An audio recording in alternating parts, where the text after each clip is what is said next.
Hey everyone, really warm welcome back to the channel. Over the last few months I've covered loads and loads and loads of small caravans, so hopefully that's a brilliant resource now for anybody who's thinking about buying one of these things, so you can look around loads of them and decide what your shortlist is before you go off to dealerships or the show or whatever. So what I thought I'd do in this video to sort of bring that series to a close, if you like, is to pick out some of the top small caravans that are workable for a family of 4, so 2 adults and 2 children, or at least 2 adults and 2 children. One of them's a 5 berth. And what I thought I'd do is compare and contrast lengths, widths, weights, bed sizes, main bed sizes, spare bed sizes, all the sort of stuff I was thinking about when we were buying ours. So I thought I'd put all that data together. We've got to have some graphs. I'm a scientist by training, so we'll have some graphs and have a look at how those compare to each other, and then you can work out what's important for you, so whether you need a really lightweight one or whether you'd rather have one with a much bigger payload or one with more facilities. Anyway, I'll talk you through the pros and cons of each of them as we go through the list, and then I'll come back at the end and tell you what if I was buying again, which one of those I'd go for. So let's get into the data itself, and then I'll intersperse some tours all the way through as well, so you can see each of them. Now let's kick off with length, and whether that matters for you. I'm so sorry, that was terrible, wasn't it? You come to expect far higher standards of class from this channel, haven't you? Sorry to bring the tone down, everyone. Anyway, so here we've got shipping length compared. So you can see the Freedom Carpento wins this if you're after the shortest small caravan. So a whole 87 centimetres shorter than the longest one at the Ariba Feeling 425. So let's have a little look around the Freedom Carpento this time.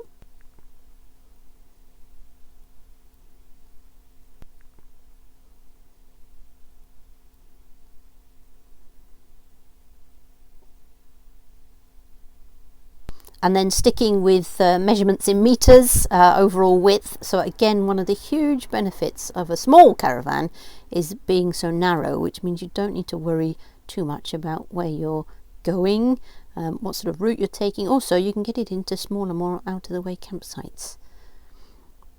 So again, the Freedom Carpento comes in narrowest at 2 meters and 5 centimeters only. Swiftly followed just 5 centimeters wider by the Ariba Touring range. So I've picked out an Ariba Touring 560 for this comparison. Of course, there are lots and lots of models in the Touring range, and depending on how you like to travel, you might not want fixed bunks. You might prefer something with a double dinette or with a fixed rear double. So there's lots of different things to check out in the Touring range, and there are tours of all sorts of different models on the channel here, so do go and check those out. Now, next, let's have a look at mass in running order. So this is the actual weight of the caravan ready to go, but without any of your stuff in it. So mass in running order, you need to check the definitions because they can change a little bit from manufacturer to manufacturer. So you can see here the Freedom Carpento coming in at 780 kilos. So something to bear in mind though is a lot of the things that are standard on some of the caravans, so for example standard on the Eldest, the Bailey and the Swift, things like your 12-volt system, things like ovens, are not standard on the Freedom. The Weinsbergs that come to the UK, I think they have an oven as standard, but again you'll have to check with the dealer. But the Aribas, so both the Touring and the Feeling, certainly do not. So you need to be a bit careful comparing MIROs, because if you definitely want those things, so for example if you want an oven, then you need to make sure you're adding that on top of the base MRO that's given just for the standard package as it leaves the factory. So make sure you're comparing like for like when you're looking at MIROs. And then we'll look at the maximum technically permitted laden mass, the MTPLM. So this is really important if you've got quite a low towing limit on your tow car. A lot of these have options, so if they've got a little bit of an increase, so for example the Eldest Explorer, the Bailey and the Swift Base Camp, those are all paper exercise options, so you get a little bit of extra payload. But the German vans, for example the Weinsberg and the two Erebas, the Touring and the Feeling, you can actually have those built, if you specify your order from the factory, you can have them built on a different chassis. And with the Ereba Feeling, that chassis goes all the way up to 1,500 kilograms. Obviously, the chassis itself is slightly heavier because it's a slightly beefier chassis. So it goes up in 100 kilograms, but you actually only gain 90 kilograms of extra payload because you've got 10 kilograms of extra metal in the chassis. But that's pretty good going. If your tow car can take it, you just happen to want a small and lightweight Caravan. And it'll certainly make your life more relaxed in terms of not having to worry about overloading it. With a normal amount of stuff, obviously, not if you're going to pile loads and loads of bikes in. Now, I ran into a bit of a problem getting data on the Swift Basecamp because I couldn't find it in their leaflet, I couldn't find it on their website. I have seen it before when I've seen Basecamps at the shows, but it seems to be really difficult to find out what the upgrade limit is. And as you'll see when we come to Payload, that's actually quite important. So if you take MIRO off of MTPLM, then the remaining number is the payload that you've got available to you. And depending on which option for the German vans you've gone for the chassis, then that can be a phenomenal value. So the Ereba Feeling is up to 481 kilos, which is absolutely amazing. But of course, you have to go for the larger chassis. And likewise for the Caravan, if you go for the very big, very heavyweight chassis option on there, you can get up to 443 kilos. But what's interesting is one of the lowest amounts of payload on here is the Basecamp, the Swift Basecamp 4, and that's designed as a sort of load lugger. It's designed to put your bikes in and all the rest of it. So you do need to be a bit careful if you're loading, for example, 2 or 3 or 4, even if you've got 4 heavy electric bikes in there, then electric bikes can be 20 or 25 kilos each, so that doesn't leave you an awful lot of payload space for all your other belongings, cutlery and all the rest of it. So just go a bit steady and make sure you do your research thoroughly if you're thinking of using something with not a great payload in a way that you would need a lot of payload. In a moment we'll go and look at the children's bed sizes, so the spare beds. I did look at all the master bed sizes, and they're all either 1.3 meters, 1.35 meters or 1.4, and of course 1.35 is a standard UK double, so there's not really anything in it. Nothing is particularly terrible or particularly fantastic, so there's no point analysing those and making a nice graph of it. But let's go and look at the children's or the spare bed sizes, because that's quite revealing. So as you can see, this is indeed quite revealing. So I went for the Feeling 425 and I went for the one with the sleeping roof option, which is exactly the one that we have. So there you've actually got at least 5 berths, possibly even 6, because the dinette at the front of the Caravan will fold down into a bed that is 1.3 meters at one end and then has the corner cut off, so reduces to 1 meter. And if that were a UK van, I bet they'd say that was a double bed, wouldn't they? But it also gives you that upstairs sleeping roof bed that is 1.5 meters wide by 1.93 long, so it's not quite the length of a full king size, but it certainly is the width. And what I've done with ours is split it into 2 side by side 0.75 meter bunks or pods, whatever you want to call it. So I put a curtain down the middle of ours so that our boys didn't have to see each other while they were in bed up there, because they'd hate sharing, but that worked out really well. So there are 2 other Ereba Feeling models that I could have put on this list, and that is the 470. So the 470 has parallel single beds at the front, and they're nice and wide. I think they're 70 centimeters, possibly 75. I'll put the description down on the screen below. And then at the back it has a rear dinette. And the reason I didn't put that on the list is because that rear dinette is 1.2 meters at one end and 1 meter at the other end. So it's slightly smaller than the dinette in the 425, which is the one that's on the list. So in theory, you could of course use that perfectly well with kids in the singles at one end if they won't share, and the parents in the back. But it's that 1.2 meters is a bit of a squash for most adults, unless you're particularly petite, and then you might be absolutely fine. The other model in the feeling range is the 442, and that's the one that has the same dinette as in the 425, so 1.3 at one end and 1 meter at the other end, and that will fold down again into a double bed. But it has fixed, well, I guess you'd say they were fixed singles at the back, but they actually join together, and it has that triangle cut out. I'll put some footage over the top of here so you can see it. And that bed, of course, folds down to an absolutely massive 2 meters square bed, so super extra king. I don't know what the official definition is, but it's absolutely huge. So if you had a little one, you know, you could get 3 of you in the bed at the back there. And of course, all of the feeling models are available with that pop top roof bed, so you get an upstairs king size bed that you get up through a ladder to if you want to. And the reason I didn't put the 470 or the 442 on the list is because they're much longer, because they're 6.4 and 6.7 meters, I think. So if it's not so much that you want a short caravan, but you just want something that's smaller than average, then they might be brilliant options as well. I just couldn't have the list full of Ariba feelings, clearly.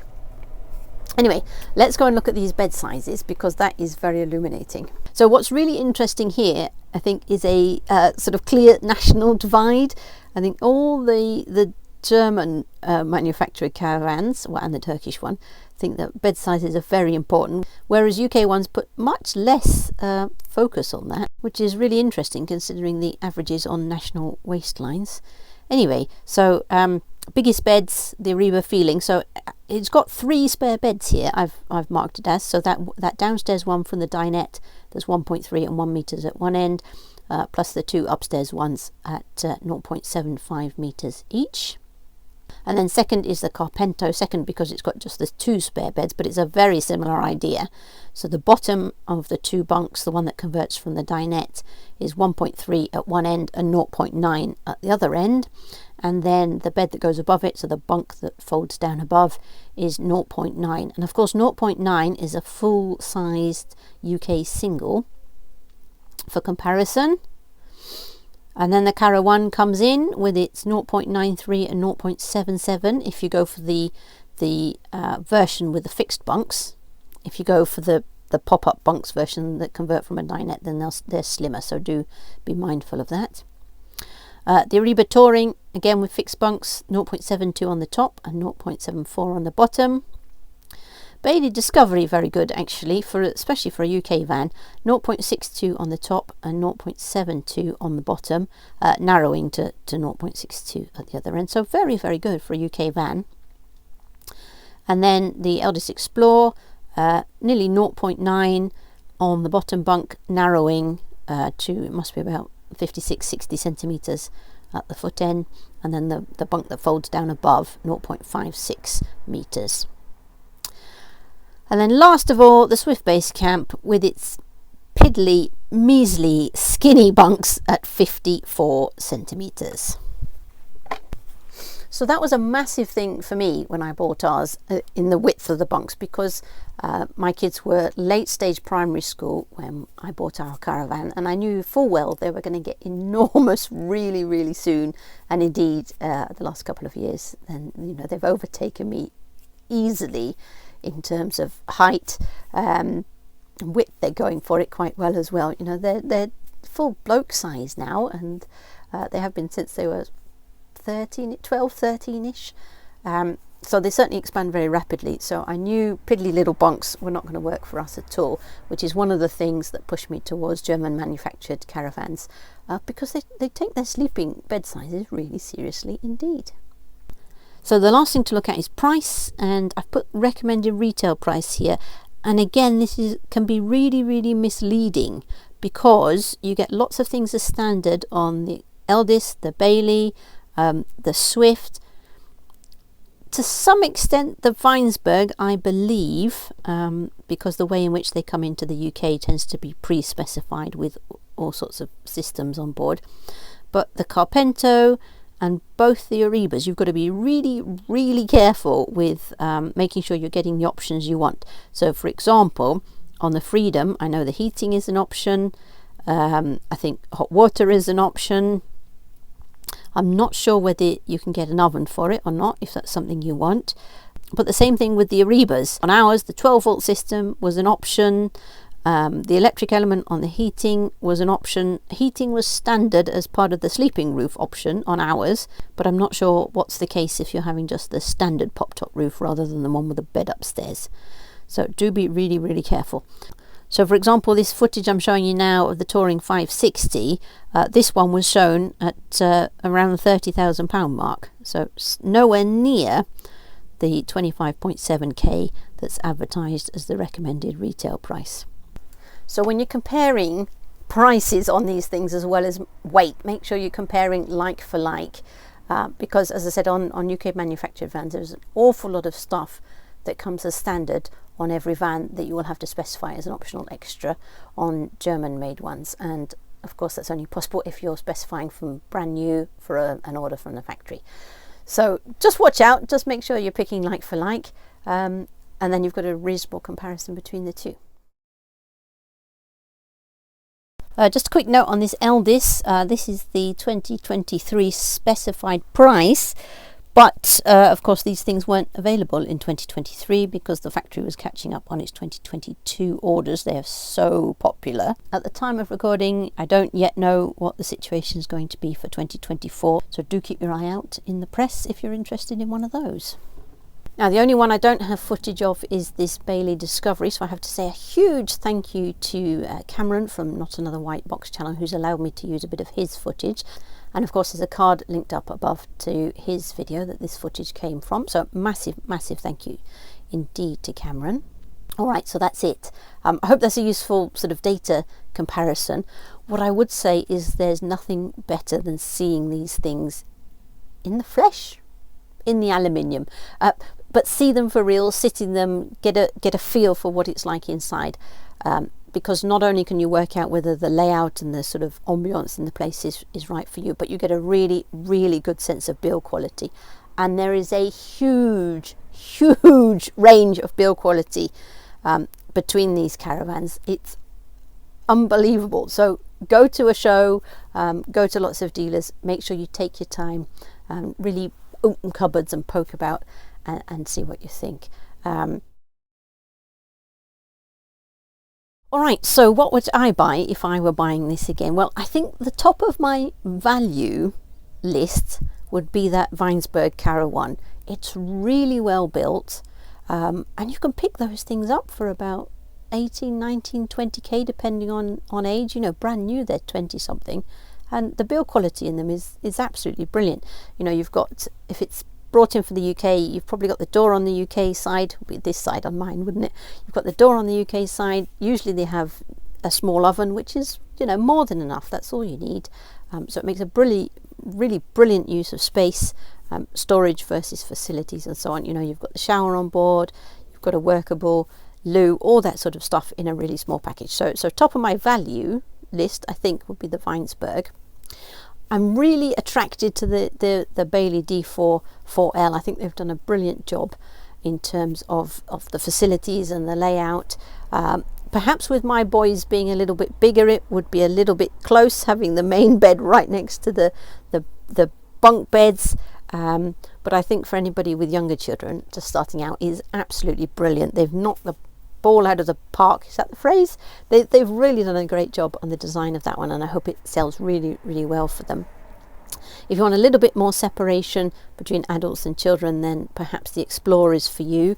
The only downside of the Explorer, which I think is brilliant value because you get so much stuff included in it, and that L-shaped lounge is just fantastic. It's really airy. It's a fantastically airy caravan, and that single front window really lets the light in, which is brilliant. So you get a bit more separation between adults and children, but the top bunk is quite narrow, so if you've got older children, it's perhaps not quite as workable as some of the other ones on the list. For me, the Carpento is a bit expensive for what it is. I mean, it's built in Turkey, so they've got to ship them all the way over here, which probably has quite a lot of impact on the price. But I think the first thing that put me off was the fact that the water fill point was, well, I'm 5 and a bit foot, so what am I, 5'1" or something, and the water fill point was literally here, so there's got to be 5.5, nearly 6 foot off the ground. How are you going to lift a watering can up there to fill your tank? Anyway, so there were some things that aren't particularly well thought out. The finishing was a little interesting. No, I mean, maybe it's to a more traditional taste. It's a strange mix of sort of retro and trying to be modernist. And although I loved the shape of that wraparound window, it's single glazed, so living with it would, I think, be a nightmare. Anyway, that's my personal opinion. I'm sure other people would love it. In terms of feelings, the 425 has worked out brilliantly for us. If I were buying again, I might go for the 442, which is the fractionally longer one, and instead of transverse fixed beds, it has the longitudinal ones, so it makes it a bit easier if there's two of you back there, so one person doesn't have to climb over the other one. So what would I buy? I don't know. I really don't know. I think our Ariba feeling has been absolutely fantastic, and the build quality is great. That's been working out really, really well. I will be very tempted, I think, by that Bailey. It just has a slightly more modern twist on it for me than the Explore, although the Explore does give you a bit more separation. And then, of course, the benefit of those things is you do have the onboard shower if you want to use it in an emergency, whereas we don't in this feeling. And in fact, the feelings with the upstairs roof bed, I don't think you're allowed to specify a shower because they can't fit an extraction system. You would have thought they could have fitted an extractor in the wall, wouldn't you? But anyway, it's a tiny washroom anyway, which doesn't make that a viable showering option. Anyway, really hope you enjoyed drawing all of those together. Hope it was helpful for you if you're thinking about a small family caravan, and I'll catch you in the next one. And on that topic, I think we're now going back to multi-van videos, to some of the little projects I was working on earlier in the year that I haven't had a chance to get the footage together for. They're going to come out over the next few weeks, and then probably it's back to the shows again, isn't it? Anyway, thanks everyone for tuning in, and I'll catch you in the next one. Bye for now. See ya.